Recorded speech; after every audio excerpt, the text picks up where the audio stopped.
नमस्कार, स्वागत है आपका। आप देख रहे हैं क्रिएटिविजन न्यूज का एक्सप्लेनर और आपके साथ मैं हूं शबाब। उत्तर प्रदेश में साल 2026 में होने वाले पंचायत चुनाव हो पाएंगे भी या नहीं हो पाएंगे, इस पर बहुत बड़ा संकट आ गया है। लगातार बीजेपी की जो राजनीतिक साजिश है वो यही है कि चुनाव ना हो। इसी के लिए इसको किसी ना किसी पेच में फंसाया जा रहा है। आज की जो खबर है वो यही बताती है कि जिस तरह लेट लतीफी राज्य निर्वाचन आयोग कर रहा है, जिस तरह लेट लतीफी का एजेंडा बीजेपी की सरकार बुन रही है, वो ये चाहती है कि पंचायत चुनाव ना हो, उसकी तारीखें टल जाएं, समय यूं ही निकलता रहे और 27 का विधानसभा चुनाव आ जाए। जी, क्योंकि पंचायत चुनाव की तारीखें टल जाएंगी, इस बात की पूरी आशंका है। क्यों है ये बात समझाता हूं। फाइनल वोटर लिस्ट से लेकर पिछड़ा वर्ग आयोग के गठन में हो रही देरी त्रिस्तरीय पंचायत चुनाव टालने के अंदेशों को पूरी तरह मजबूती देती। अगर पंचायत चुनाव टल जाएंगे तो क्या हो जाएगा? ग्राम प्रधान, क्षेत्र पंचायत सदस्य और जिला पंचायत सदस्य की जगह पर बीजेपी यानी कि सरकार अपने प्रशासक बैठा देगी। यह खबर है। बीजेपी यही चाह रही है कि इन तमाम पदों पर उसके प्रशासक बैठ जाएं और चुनाव धीरे धीरे समय गुजरता जाए और आगे हो जाए। क्योंकि यूपी पंचायत चुनाव 2026 अप्रैल मई में हो जाने चाहिए थे।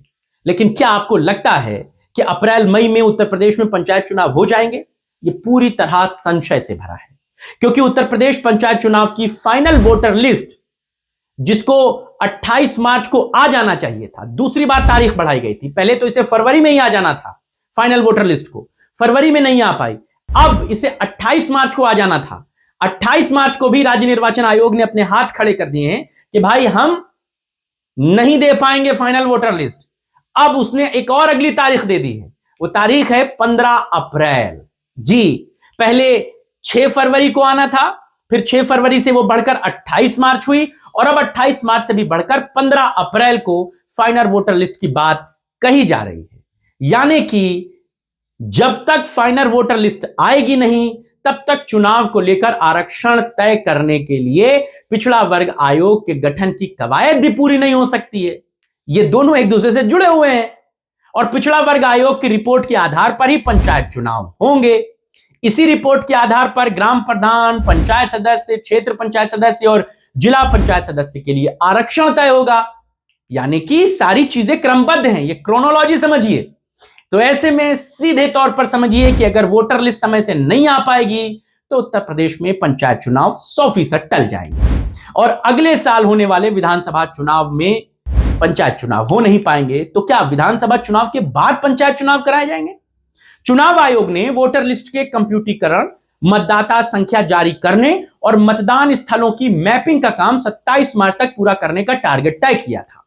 अब इस तारीख को बढ़ाकर 13 अप्रैल कर दिया गया है। अगर यह काम पूरा हो गया तो 15 अप्रैल को अंतिम मतदाता सूची का प्रकाशन होगा। उत्तर प्रदेश में चुनाव आयोग के दिशा निर्देशों के तहत मतदाता सूची के विशेष गहन पुनरीक्षण यानी कि एसआईआर का काम चल रहा है। बोर्ड परीक्षा, स्कूल कॉलेज की नियमित परीक्षा की वजह से भी बूथ लेवल अफसर यानी कि बीएलओ के तौर पर तैनात शिक्षक व्यस्त हैं, क्योंकि उनको एसआईआर की ड्यूटी से वापस अपने स्कूल में आना पड़ रहा है। एग्जामिनेशन चल रहे हैं, लिहाजा एसआईआर का काम डिले हो गया है, स्लो हो गया है। क्या सरकार यही चाहती थी? उत्तर प्रदेश में ग्राम पंचायतों का कार्यकाल 26 मई को खत्म हो जाएगा।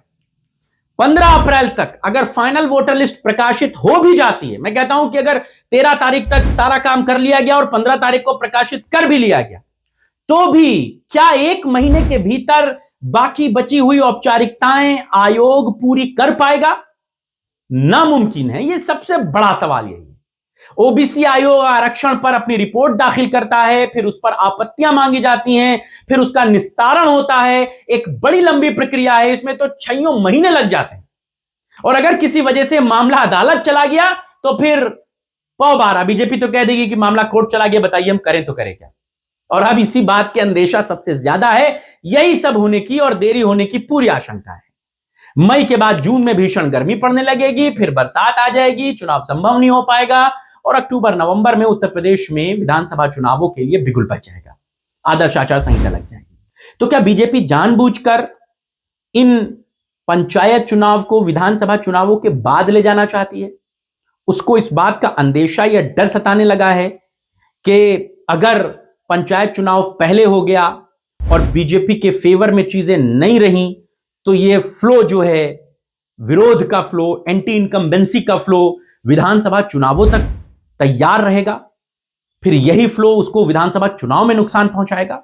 बीजेपी की इंटरनल रिपोर्ट यही बताती है कि उसको इस बात का अंदेशा हो गया है कि त्रिस्तरीय पंचायत चुनाव में उसके लिए सारी चीजें मुफीद नहीं है। अगर बीजेपी के लिए मामला निगेटिव रहा तो यही निगेटिविटी विधानसभा चुनावों तक कंटिन्यू हो जाएगी, क्योंकि बीच में 2-3 महीने का ही समय फ्लो बना रहेगा और बीजेपी के लिए नुकसान का सौदा हो जाएगा। इसीलिए बीजेपी चाहती है कि 2-3 बिंदुओं में फंसा करके चुनाव को कोर्ट कचहरी की दहलीज तक लेकर जाया जाए और फिर चुनाव देखा जाए। अगर सत्ता बचेगी तो विधानसभा चुनाव के बाद कराया जाएगा, तब अपना भी दबाव ज्यादा होगा। भाई ये भी बात आपको पता है कि जो सरकार सत्ता में रहती है, इन प्रधानी के और क्षेत्र पंचायतों के चुनावों में उनका प्रतिनिधित्व ज्यादा होता है। सरकारों के ही तो सो कॉल्ड चुनाव होते हैं ये।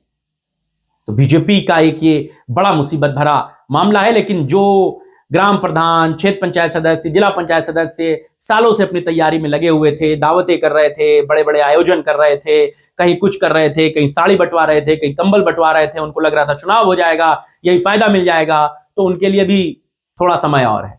आप इस बात पर क्या सोचते हैं? पंचायत चुनाव के टलने पर, उसके समय पर होने पर आपको कितनी उम्मीदें नजर आती हैं? बताइएगा। आपके राय और विचारों का इंतजार रहेगा। फिलहाल इस खबर में बस इतना ही। नमस्कार।